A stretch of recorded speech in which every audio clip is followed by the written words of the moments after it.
Joe Rogan. Spin this into talking about Spotify real quick. I seen Joe Rogan. He spoke recently about Neil Young and a few other people who removed their music on Spotify because they felt that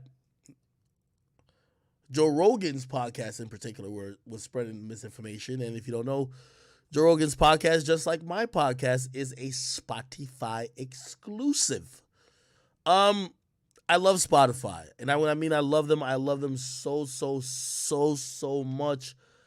I don't know if I told y'all, but I turned down over $1 million to be with Spotify. And the reason why I did that is because I know that they care about the creators. They care about allowing the creators room to speak and not trying to be the police of said creators. Was important for me. The reason why it was important for me, I'm not perfect. I'm also edgy. And sometimes when I get on my rants, I be going a little bit. So I'm cool with that. Now, here's the thing. With Joe Rogan, and just like even how Spotify told me, like, yo, not because they're putting your shit out and you're exclusive to them mean they agree with everything you say. They might even disagree. They're just actually trying to hold the fort down because they're saying, hey, listen, we want to allow free, unlimited speech like we allow with rappers who fucking get on there and be like, yo, I'm going to fuck this bitch and shoot this op and do whatever the case is, you know? And I really respect them for attempting to do that. Now, once people like remove their music from Spotify and put them in a little bind. I think Joe Rogan did a great job of speaking on this.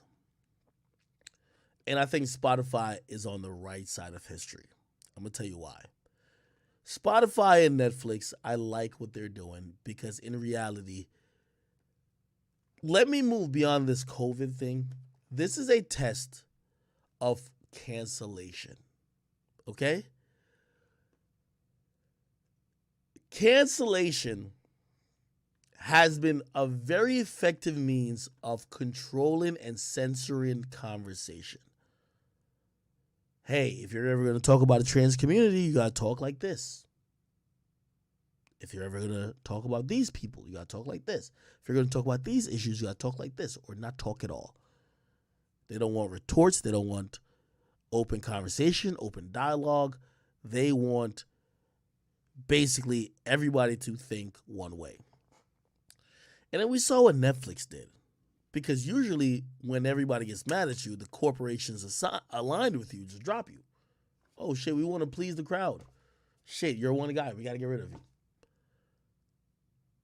Dave Chappelle was the guy. We watched with Netflix where they said, with all due respect to the LGBTQ plus community, we love y'all. But we aren't going to be dropping everybody. Okay, we're not going to be dropping people you don't like. We're not going to drop Dave Chappelle's comedy special. And some people might be like, oh, it's because what they paid for it.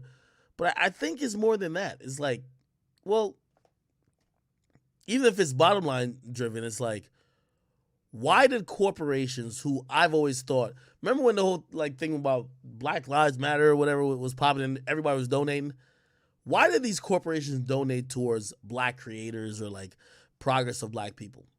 Is it because they cared or because they just cared about their bottom line? They cared about their bottom line.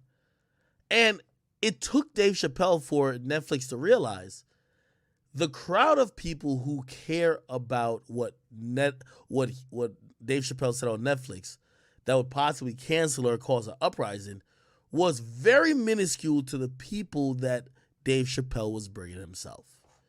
And they took a very unpopular stance to say, I understand you guys might disagree, but we're not doing shit with it. And I think that's what Spotify's doing too. I think Spotify's on the right side of history, even though some people might be like, well, what about if other big artists like trying to pull their music? Neil Young is pretty good. There's a few other people who did pull their music too. People care about them. But I'm a little proud of Spotify to watch how they're moving with this, because this is exactly why I went to Spotify. I went to them because they weren't going to buckle at the first sign of questioning or hardship. And some people might be like, yo, their stock price dropped $4 billion. Yes, that would cause a lot of people to act very quickly.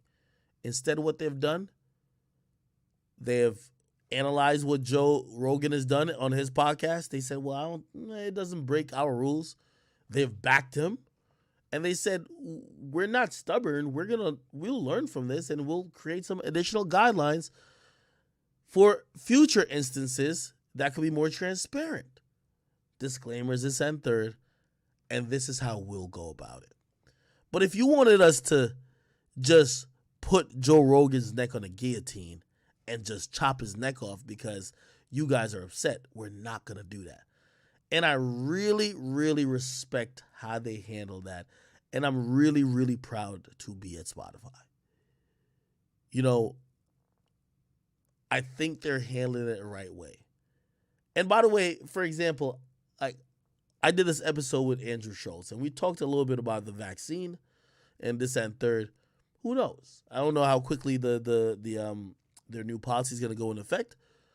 But maybe when that episode comes up, there might be a disclaimer to say, hey, this episode is mentioning some things that might be true or not true about the COVID vaccine. If you want to know the truth, click here and go to our library or whatever the case. And if that's the case, I'm cool with it. But you know what? You know why I'm really happy? It's because nobody's against that. What we're all for is what Joe Rogan, I believe, is fighting for and what he's standing for, which is open conversation. Not because the nation wants everybody to get vaccinated means you silence the voices of people who might question it. And I really do like that. So, again, another reason why I'm very happy to be at Spotify. I think they're a bunch of brilliant people, and I think they're progressive, and it just reiterates the point and the decision I made to be here. And I look at Rogan in a sense where I haven't met him yet. There's a bunch of people who work on my show work on his show too, like in terms of Spotify people. And I haven't called in that favor. They're like, hey, do you want to, like, we could probably get you to get on the show. And I'm like, nah, I'm not there yet. But again, while I might not agree with everything that's said on Joe Rogan's podcast, I do agree that this cancel culture is fucking shit. And they're trying to bully people. They're trying to bully you into what you could say and what you can't say. And they make you scared. And they dangle money over your head to say, well, if you don't follow what we say, you won't get paid. And usually corporations are jumping like a dog, like yo, we just want to get paid. So just tell us what the fuck we got to do. But we're